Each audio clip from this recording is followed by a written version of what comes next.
안녕하십니까, 물리원. 이번 영상은 바로 전 영상을 보고 온 후에 봐야 됩니다.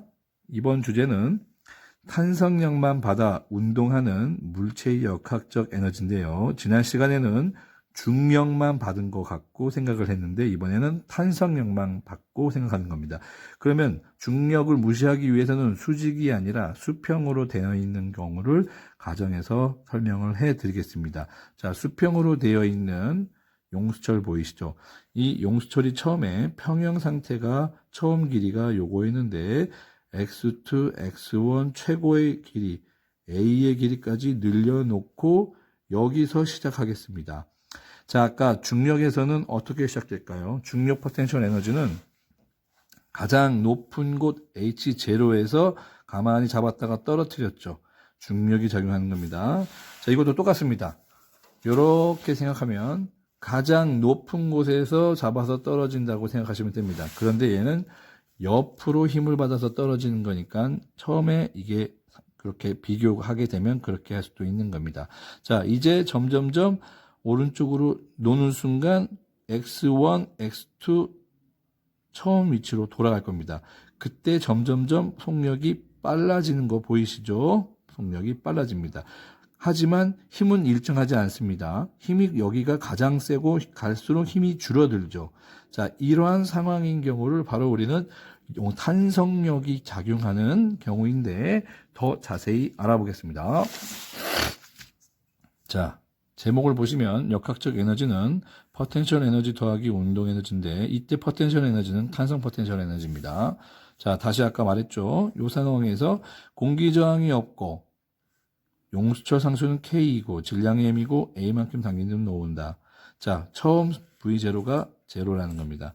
자, 다시 중간에 이 부분을 우리가 적용을 해보겠습니다. X1에서 X2로 갈 때, 자, 속력이 어떻게 됩니까? 빨라지죠. 그러면 이때 탄성력이 한 일은 운동 에너지를 증가시켰다. 똑같죠. 탄성력이 한 일은 운동 에너지를 증가시켰다. 자, 그런 식으로 해도 되지만 이미 역학적 에너지는 보존되기 때문에 그거를 이용하겠습니다. 아까 전에 역학적 에너지가 보존된다는 식을 이용하겠습니다. 자, 그러면 처음 여기에서 이쪽으로 갈 때 역학적 에너지가 보존되는 거 기억나죠? 포텐셜 에너지와 운동 에너지 합은 포텐셜 에너지와 운동 에너지 합과 같다. 자, 원 위치에서 원, 투 위치에서 투인데 원 위치에서 탄성 포텐셜 에너지는 우리는 어떻게 됐었죠? 2분의 용수철에 의한 탄성 포텐셜 에너지는 2분의 1 kx제곱 기억나죠? 자, 이거를 x1만큼 늘렸을 때 탄성 포텐셜 에너지는 바로 이겁니다. 2분의 1 kx1 제곱. 이때 속력이 v1이죠? v1이니까 2분의 1 mv1 제곱. 요거의 더한 값은 자, 두 번째 2번 위치에 왔을 때 2번 위치에 왔을 때도 x2 v2일 때도 더하면 똑같다. 그래서 2분의 1 kx2 제곱에 더하기 2분의 1 mv2 제곱은 같다라는 거예요. 자, 크기는 서로 다르겠으나 그 합은 같다라는 거예요. 얘가 80이고 얘가 20이고 얘가 20이면 얘가 80. 항상 합했을 때 100이 돼야 되는 거예요. 그러면 얘는 뭘까요? 얘는 보세요. 2분의 1 k a제곱인데 처음에 속력이 있어요? 없어요? 없기 때문에 순수하게 뭐만 있는 겁니까? 포텐셜 에너지만 있는 거죠. 그리고 마지막 여기 처음 위치 돌아왔을 때 보세요.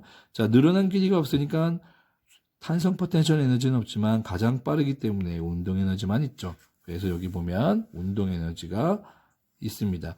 그래서 여기 포텐셜 에너지가 처음에 100줄이면 점점 줄어들면서 80, 20, 합이 100, 또 더 줄어들면서 20, 80, 합이 100. 마지막 처음 위치로 가면은 늘어난 길이가 없기 때문에 운동 에너지만 있기 때문에 여기는 합이 100. 해봤죠? 다 100, 100, 100으로 일정합니다. 그래서 역학적 에너지는 포텐셜 에너지 더하기 운동 에너지가 항상 어떻다? 값은 일정해야 된다. 그래서 역시 길이에 관계없이 일정하다. 길이가 x a든 x1이든 x2든 x가 늘어나지 않든 각각에 대한 포텐셜 에너지는 역학적 에너지는 항상 일정한 값을 갖고 있다. 자, 포텐셜 에너지가 운동 에너지로도 전환되고 있습니다. 잘 보세요. 여기 포텐셜 에너지 처음이 다 온종일 운동 에너지로 전환됐죠. 이게 바로 역학적 에너지 보존 법칙이라고 하는데요.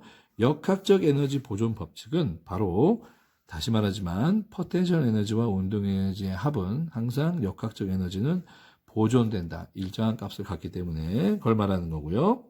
그러면 평형 위치에서 얘가 멈춰버릴까요? 잘 보세요.